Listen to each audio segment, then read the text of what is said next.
a gente conseguir fazer também. E muito bacana falar sobre a questão da rotina e a questão também da gente ter essa consciência de até onde nós podemos ir, até onde que a gente dá conta, porque a gente fica num perfeccionismo muito louco, querendo dar uma de super-homem, super-mulher, e fazer tudo, e atender a todos, e no final a gente fica assim, com aquela sensação no final do dia, que ficou totalmente desenergizada com essa história. E o que eu queria te perguntar é o seguinte, as pessoas que são grupo de risco, é muito esquisito essa questão de grupo de risco, porque eu já acho que ninguém é mais grupo de risco, né? São todos a situação é preocupante para todos. Mas a gente que eu sou grupo de risco e fico pensando assim, fico meio angustiado em função disso, né? Que parece que há uma fragilidade maior e fico mais preocupada, com cuidados e tudo mais, que a senhora diria? Então, você é grupo de risco por qual razão? Claro que se você se sentir à vontade. Eu e meu marido. E nós temos um menino de 12 anos, aí que é o complicador. Uhum. Então a gente fica bem preocupado por causa disso. Qual é mesmo o problema? Desculpa, Sandra. É por causa da idade, Ah, né? da idade, Nós então. temos mais de 60 e nosso menino tem 12. Então a senhora imagina a situação. Eu imagino. Então, o que que acontece, né? Eu vou te falar. Eu nunca pensei nisso na minha vida. E agora eu tô pensando. Eu vou te falar como médica, tá? Da parte técnica. Essa questão de grupo de risco, eu acredito que aqui no Brasil ela dificultou muito o entendimento da população a respeito da doença, tá? Porque o Covid hoje, a gente já entende do Covid, é uma doença imunológica. Ela mata porque algumas pessoas desenvolvem uma reação imunológica a ela diferente. Igual o dengue. Vocês lembram quando começou os casos de dengue? Nessa época eu era concursada da Prefeitura de Vitória, eu dava plantão na Praia de Suá, no PA da Praia de Suá. Gente, eu via paciente chegar lá, uma vez eu lembro, eu tava atendendo outra pessoa. Aí a porta tava fechada, um paciente bateu na porta, eu abri a beiradinha da porta assim, ó, ele enfiou um exame pela porta, era um hemograma completo, e ele falou assim, doutora, eu só queria te mostrar esse exame, eu fiz outro dia, eu trouxe eu com um paciente na minha frente. Aí eu falei, meu senhor, eu não posso atender o senhor agora, eu tô atendendo outra pessoa, vai lá, faz uma fichinha pra te atender. Não, eu tô aqui caminhando, eu tô muito bem, eu tô ótimo. Só que o exame dele veio pra minha frente, assim, ó, porque a porta era bem na direção da minha cara. Na hora que ele enfiou, que eu olhei, 17 mil plaquetas. O cara tava de tênis, de roupa de exercício, indo embora. Ele foi pegar aquele exame, ele não ia fazer ficha, ele não ia fazer nada. Ele tentou, a tentativa dele para falar que mostrou para alguém foi enfiar o exame na minha cara na porta. Se eu virasse e falasse assim, que se vira e não olhasse pro exame, ele ia morrer. Aí na hora que eu vi aquilo, eu falei, meu senhor, calma um segundo aqui na porta, eu vou terminar esse paciente, eu vou atender o senhor. Aí ele levantou, eu chamei e falei aqui, nós vamos precisar internar o senhor. Essa plaqueta do senhor tá muito baixa, o senhor vai sangrar, o senhor vai morrer. O senhor precisa ser internado. Então, a dengue e o Covid têm muitas coisas parecidas.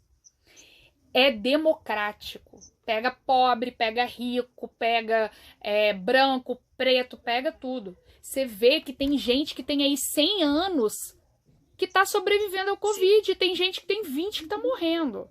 Então, o que eu te falo em relação à questão do grupo de risco é que a idade, a gente começa a ficar velho, a gente começa a ficar grupo de risco para tudo, né? Falo por mim também. Hoje eu tenho tiroidite, Hashimoto, tenho que tomar remédio.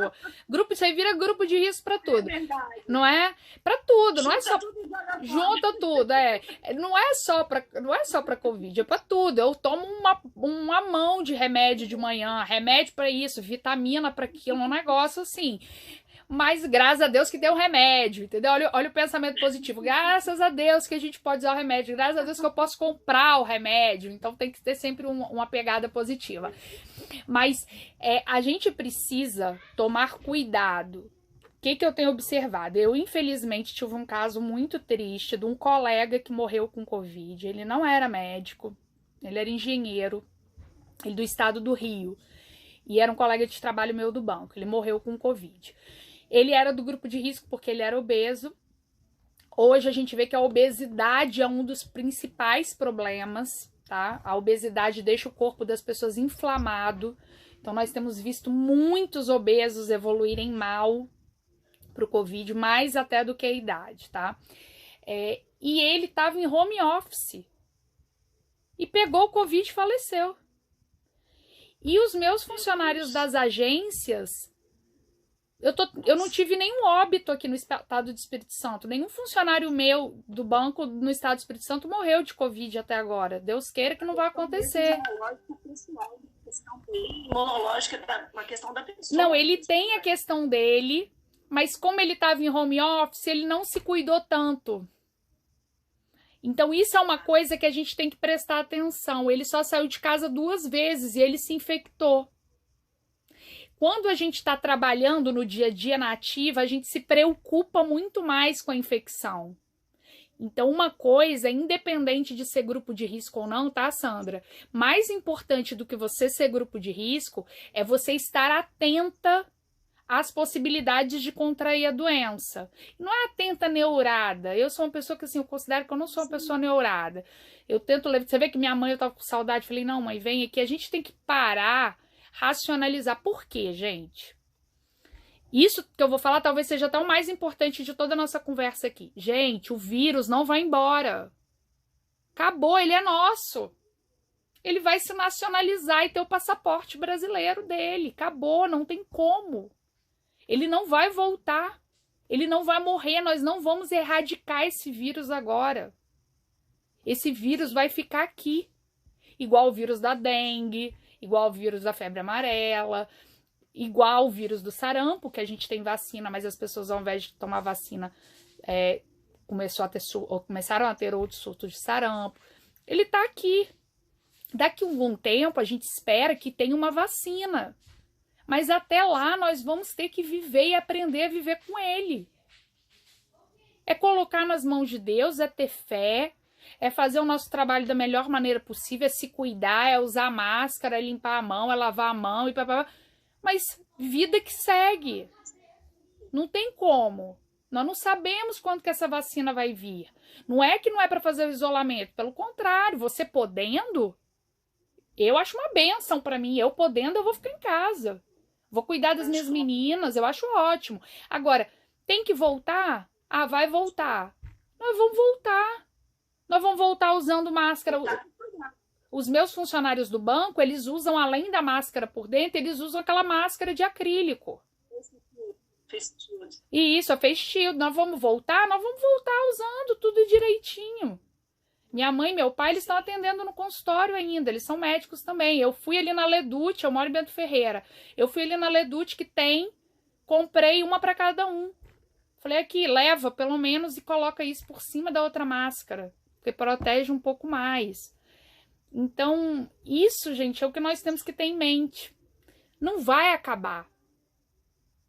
Não vai acabar, mas você pode acabar com o desespero que você está passando, com essa angústia. Eu posso acabar com isso controlando a minha parte, controlando os meus sentimentos, controlando a minha parte, me cuidando. Agora, a parte do outro e a parte do vírus, eu não tenho como controlar onde que o vírus circula. Não tenho como. Isso é Deus, colocar nas mãos de Deus e ter fé. Com certeza, com certeza. Mais alguém? Perfeito. Agora, a Carminha. De nada, Sandra, eu que agradeço. Ó, nós temos a Carminha e a Ciliane. E aí, depois da Ciliane, a gente vai fechar a inscrição, tá bom? Tá bom, tá ótimo. Agora é a Carminha. Ei, Carminha, tudo bem? Boa tarde, querida. Ei, boa tarde. Eu sou Carminha, eu sou pedagoga do turno vespertino, junto com a Vanessa. Queria agradecer muito, né, a sua fala. Eu acho que foi uma fala assim, leve, que transmitiu simplicidade e verdade, porque quando você fala, eu falo o que eu faço, é o que hoje eu estava falando na reunião do Comep. A gente precisa começar a conciliar o que a gente pensa, o que a gente fala e o que a gente faz, né? Porque às vezes a gente quer uma coisa, a gente fala uma outra coisa, a gente faz uma coisa completamente diferente daquilo que a gente pensa que a gente falou, né? Às vezes para agradar uma pessoa, às vezes para não entrar numa discussão, mas enfim, eu acho que essa coerência, ela é fundamental, assim, para o nosso equilíbrio, né? Para o nosso bem-estar. E aí eu queria questionar questionar não, eu queria que você me desse um parecer seu, porque assim, a impressão que eu tenho, que eu não sou formado na área de vocês, mas a impressão que eu tenho é que esse momento de pandemia, ele veio potencializar aquilo que a gente já é. Né? Assim, as pessoas, muitas vezes, falam assim, quando isso tudo passar, o mundo vai ser outro. A pandemia vai transformar as pessoas. Eu, particularmente, não acredito em nada disso, sim, porque eu acho que... Eu estava assistindo um debate esses dias naquele programa Roda Viva, e as pessoas colocando sobre isso. O ser humano, ele já tem a sua essência e ele está potencializando. O que é bom está potencializando o que há de bom, o que não é tão bom está potencializando aquilo que não é tão bom. Né? E aí, nesse período, a gente vive um período assim, que ele é até, embora você fale que não gosta da palavra dicotomia, mas ele é meio dicotômico, assim, né? Você tem que se isolar, você tem que se recolher a sua vida, mas ao mesmo tempo você tem que pensar no outro, você tem que trabalhar a coletividade. Uhum. Né? E você tem que entender que é um vírus que eu não basta pensar em mim, né? É um vírus que você precisa ser coletivo. Mas é assim, o que eu queria que você pontuasse é até que ponto a gente tem esse termômetro e a gente pode saber até onde você pode ir ou não pode ir com o outro. Porque muitas vezes a pessoa, ela já se vitimizava antes da pandemia, né? Ela já trazia tudo para si, ela já trabalhava com excesso o tempo todo, ela já era proativa o tempo todo, ela já era acomodada o tempo todo, enfim, cada um com sua característica, né? Que não é a pandemia que define. A pandemia talvez ela potencialize essas coisas. Sim. Então, assim, até que ponto a gente pode chegar no outro? Então. Né? E principalmente a gente como pedagogo, né? Eu falo que é a pior função que tem dentro de uma escola, porque eu sou professora de manhã e sou pedagoga à tarde. Porque você é cobrado pela secretaria, pelo diretor, pelo professor, pela família, pela criança, e todo mundo tem anseios diferentes. Né? Só tem chefe, né, Carminha? Eu brinco, falo que eu também só tenho chefe, só tem gente mandando em mim. E você tem que dar resposta a todos eles. E os desejos são diferentes de um para o outro. E muitas vezes são então, desejos assim, que são contrários. É o mais difícil, né? E você tem que atender toda essa diversidade. Então, assim, até que ponto a gente pode tocar na ferida, assim, né? Vamos dizer, ir com o outro. Até que ponto você pode refletir para outro, para que ele saia um pouco do comodismo, ou para que ele desacelere um pouco e entenda que não vai dar conta do mundo, né? Então, assim, qual é esse equilíbrio? Qual é esse termômetro pra gente? Carminha, eu gostei muito da sua colocação. Eu acho que tem muito fundamento a questão da pessoa potencializar.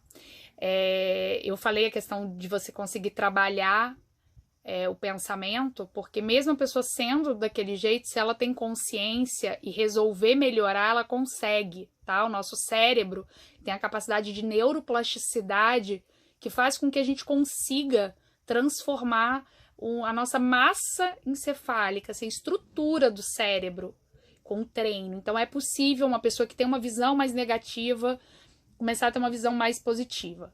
Isso é uma coisa. Outra coisa, assim, queria citar Jung, né? Jung foi um médico psiquiatra, discípulo de Freud, que ele fala uma das frases que eu acho mais bonitas, né? Assim, mais ou menos, eu não sei a frase de cor, mas mais ou menos, né? Saiba todas as ciências, domine todas as artes, mas ao tocar uma alma humana, seja apenas outra alma humana. E eu uso essa máxima.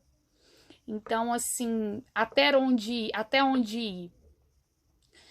Até onde o seu coração sentir que você pode ir e até onde você permitiria que o outro fosse. Então, eu falo tudo. Mas eu tento falar com o máximo de respeito pelo outro, pela alma do outro. Então, não tem fórmula para isso, tá, Carminha? Não tem fórmula. Isso é uma coisa difícil, complexa. Mas eu tento seguir isso. Eu tento, toda vez que eu vou entrar, eu vou tocar de alguma forma na alma da pessoa, eu tento ser apenas outra pessoa. E aí eu ouço, eu penso como que eu vou falar, como que eu gostaria que falassem comigo, como que eu gostaria que entrassem no meu mundo. E aí eu vou tentando. Não sei te falar, eu sou muito intuitiva, eu vou dessa forma, assim, eu vou sentindo como que é a abertura, o que a pessoa... E às vezes eu falo assim, olha, me desculpa isso que eu vou falar, porque às vezes eu tenho uns insights, assim, no meio das consultas, né? Como eu acredito muito em Deus, eu acredito que nada do que eu faço para o paciente é meu, eu acredito que o que eu faço para o paciente é Deus agindo, né? Me vejo como um veículo dele, e às vezes eu tenho um negócio assim, aí eu falo, olha, eu vou te falar uma coisa, você fala pra mim se faz sentido pra você, até porque muitas vezes é a primeira vez que eu tô tendo contato com aquele paciente, né? Aí eu falo, olha, isso faz sentido pra você? Porque eu tô falando a impressão que eu tenho, mas pode ser que não faça sentido pra você, então se não fizer, você me desculpa. E normalmente faz sentido, e é uma coisa impressionante, às vezes faz a pessoa ficar grata de ouvir aquilo, mas porque eu tentei, é uma coisa cansativa, tá, Carminha? Ela requer que você pegue a sua alma para fazer contato com a alma do outro, né? É um pouco desgastante, mas segue seu coração, que é o que vocês já fazem, gente. Isso que eu tô falando nada mais é do que o que vocês, professoras, já fazem todos os dias, quando vocês olham a carinha da criança e sabem que aquela criança não tá bem, e sabe se tá precisando perguntar alguma coisa a mais para aquela criança. Vocês são as pessoas que mais têm noção disso. Quem sou eu para ensinar o padre a rezar a missa? Mas acho que é isso. Te respondi, Carminha? Respondeu. O ser humano, assim, o adulto é muito... A criança é mais simples, né? Eu acho que ela é mais verdadeira no sentido, assim, de... Ela não ensaia muito, ela não... Né? Ela é muito espontânea. Então, o adulto não, a gente já tem que ir mais... Com jeitinho. Com jeitinho. Que bom. Quem é o próximo mesmo? Obrigada, Carminha, pela sua pergunta, tá? Nossa, estou aqui viajando nessa resposta. Muito bom, muito bom. Agora quem vai falar é a Ciliane. Nem sei se a Ciliane vai dar conta de falar. Vai ser. Vamos lá, querida. Não, agora, na verdade, eu nem sei se é preciso falar, porque eu acho que ela colocou algumas ponderações tão bem colocadas, né? Que eu confesso que eu não queria tirar da cabeça do colega tudo isso que você já colocou, então eu acho melhor quietinha, assim, para não parar com essas palavras. Entende, quero dizer? Entendo, eu te agradeço muito, tá? Porque não foi uma pergunta não feita, mas que me deu uma resposta, né? Tem umas perguntas que a gente não faz, mas que são respostas, né? Então a resposta é que realmente é uma reflexão. Você sabe que toda vez que eu leio essa frase, e eu gosto muito de ler, eu gosto de colocar nas minhas palestras, toda vez que eu leio, eu também paro e fico refletindo, né, viajando, porque a frase não é minha, é de Jung. Jung é maravilhoso. Então eu leio a frase e fico, nossa, que coisa, né, uma coisa tão simples. E aí a gente volta para fechar na caixa de papelão. É uma coisa tão simples quanto a caixa de papelão que elas fazem um brinquedo. E a gente deixa de ver as coisas simples para às vezes se preocupar com as coisas mais complexas. Vamos começar pela simplicidade. A simplicidade pode ser a chave das respostas que a gente precisa. Tão ansioso que nem chega também para a gente caixa de papelão. Para a gente fazer um monte de coisa legal, interessante, mas o estresse é tanto, a ansiedade é tanto que você não enxerga que adulto também tem seus brinquedos, né? Porque brinquedos, o que são brinquedos? São desafios. Então, criança é uma caixa de papelão, transformar ela em uma coisa. Os nossos desafios são outros. Mas tudo aquilo que nos dá prazer, eu sempre penso assim, isso aqui é o meu brinquedo. Não considero isso um brinquedo, é o meu brinquedo, é o meu desafio legal, né? Sim, a ansiedade às vezes tira da gente essa visão e torna tudo muito maçante. Mas só vou chamar a atenção para um ponto, bem rapidinho, para não desviar dessa última reflexão aí, em relação à ansiedade, à demanda, muitas vezes, e se eu estiver errado, né, no caminho não dá certo aí. Eu acho que muitas vezes a gente não tem muito medo de não dar conta da demanda, não. Acho que não é bem por aí, não. Eu acho que a gente tem medo das possíveis sanções do cumprimento, né? E essas sanções é que faz com que você tenha medo e faz com que você tire força da onde não tem até se esgotar para poder. Em março, a gente não tinha noção de muita coisa, também não era cobrado de nada. Estava dando para levar. Agora, a gente já tem o que fazer. Não exatamente, mas temos ali umas tentativas de norte, né? Eu estou fazendo assim,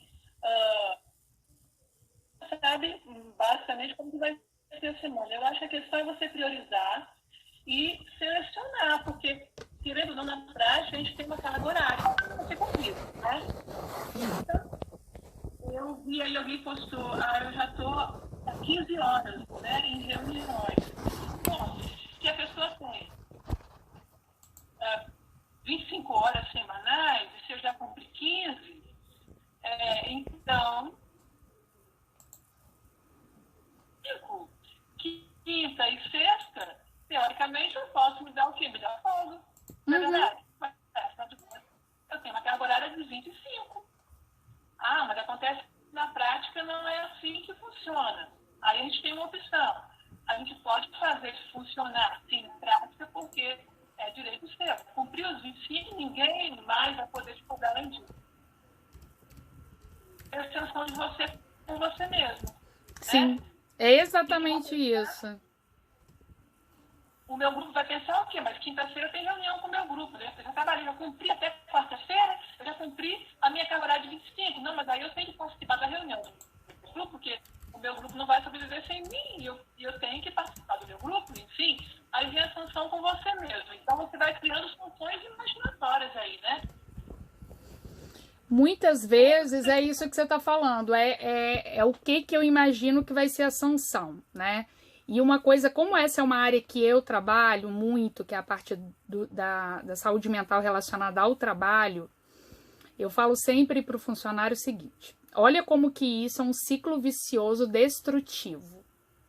Eu tenho medo da sanção, e aí eu passo o meu limite, e aí eu passo a produzir menos, e aí eu fico insatisfatória, e aí a sanção vem comigo adoecida. Porque a sanção chega. Ela vai chegar se eu não produzir bem.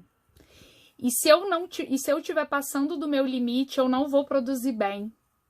Então, inevitavelmente, a sanção vai chegar se eu passar o meu limite. Agora, se eu não passar e souber argumentar e souber fazer diferente e isso mantiver a minha produção, eu não vou ter sanção.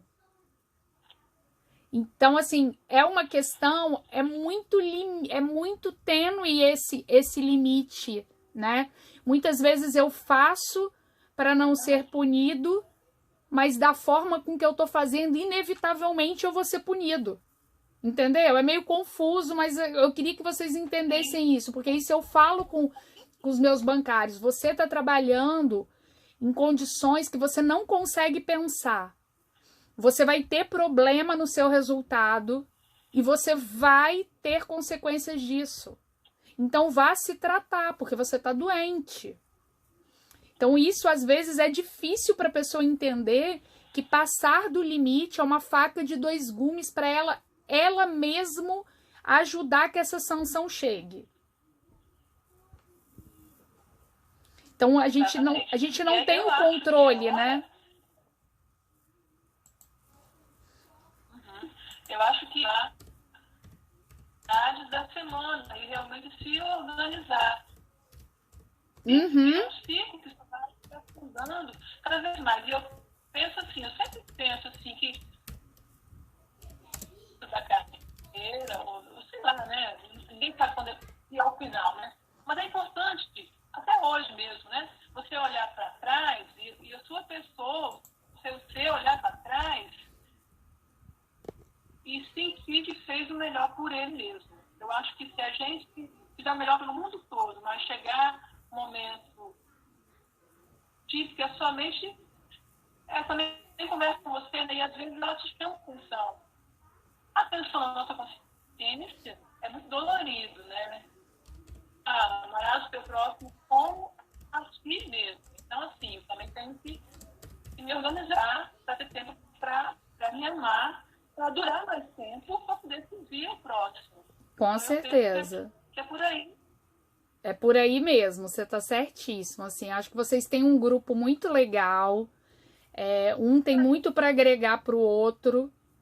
A aula foi assim maravilhosa, agradeço muitíssimo essa oportunidade, tá? Tô à disposição sempre que vocês precisarem, foi muito legal. Na verdade não foi uma aula, né? Foi uma conversa, a gente tá mais tempo batendo papo no pós-aula, digamos assim, do que no tempo que eu gastei falando. Foi muito, muito, muito gostoso, então todas as vezes que vocês quiserem fazer um bate-papo, vocês me chamam, eu sempre aprendo um monte de coisa com vocês. Vocês têm minha admiração profunda, assim, eu sou uma admiradora do trabalho que vocês fazem. Vocês estão de parabéns. O trabalho de vocês é de uma importância incrível, imensa. Eu de fora consigo ver isso talvez até melhor do que vocês. E para mim é uma honra estar aqui com vocês e poder falar com profissionais tão dedicados. Muito obrigada. Eu só tenho que agradecer Paula, Adriana, todo mundo que perguntou. Foi muito legal.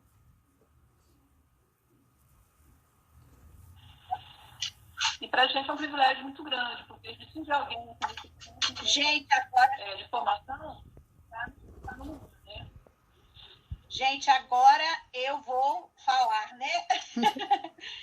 E aí, doutora Letícia, linda, maravilhosa, assim, muito bacana, excelente essa reflexão que você trouxe hoje para o grupo, né?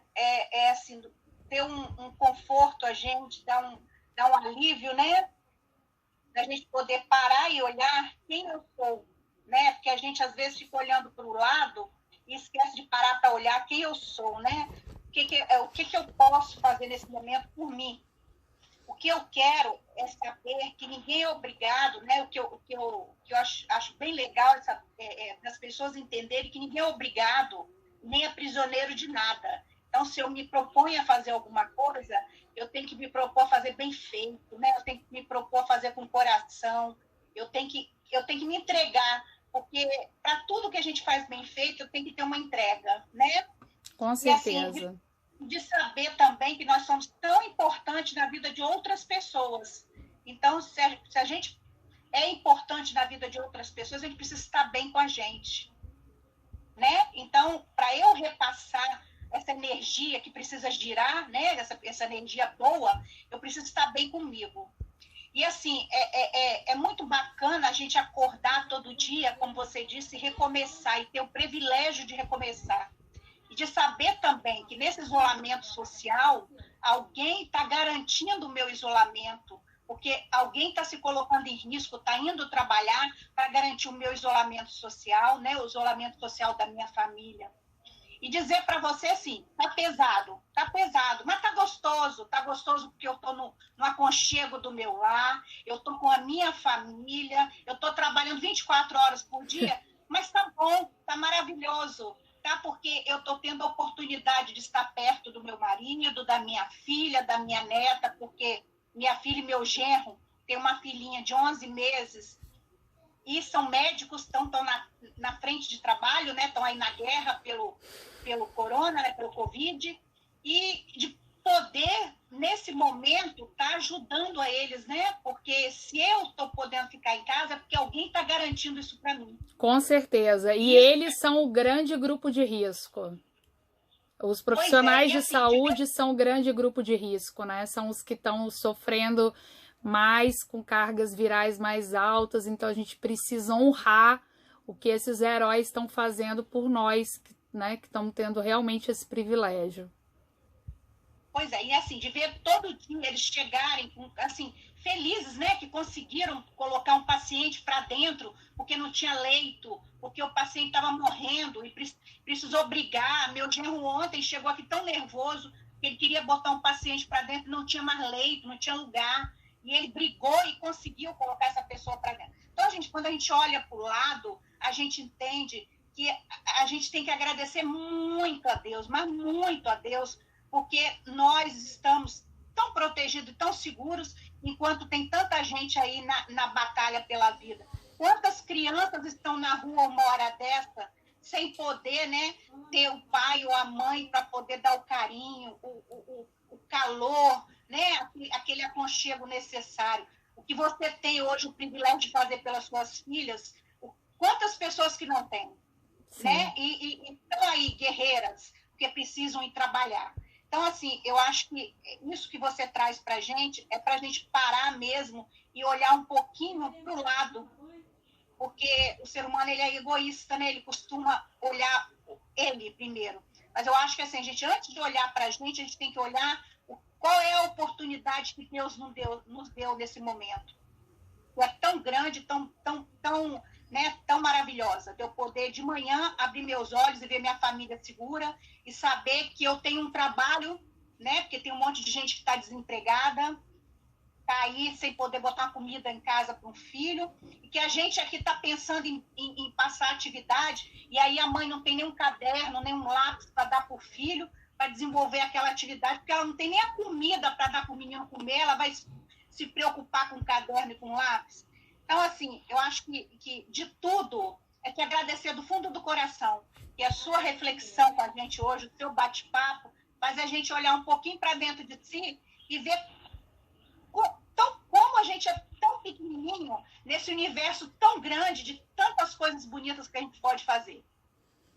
Eu que sou grata. Agradecer do fundo do coração. Tá? A gratidão é minha, porque com certeza fez mais bem para mim do que para vocês. Muito obrigada e estou sempre à disposição, tá? Eu deixei meu telefone aqui no chat, que alguém pediu, aí eu deixei. Eu tenho o canal no YouTube que é com o meu nome, né? Meu nome é um nome grande, é Letícia Maria Akel Mameri Tres. Então, vocês vão ter os vídeos se vocês quiserem assistir. Tem o meu Insta, tem meu Face, pode me adicionar e a gente vai conversando. E é assim, a gente, né, voltando lá à primeira reflexão, acho que foi a Janete, vamos ajudar cada um com o seu remo. Se o remo der problema, a gente conserta, empresta o seu pro outro remar e vamos indo. Eu tô com vocês nessa, tá? Já tô me sentindo parte do CEMEI Rubem Braga.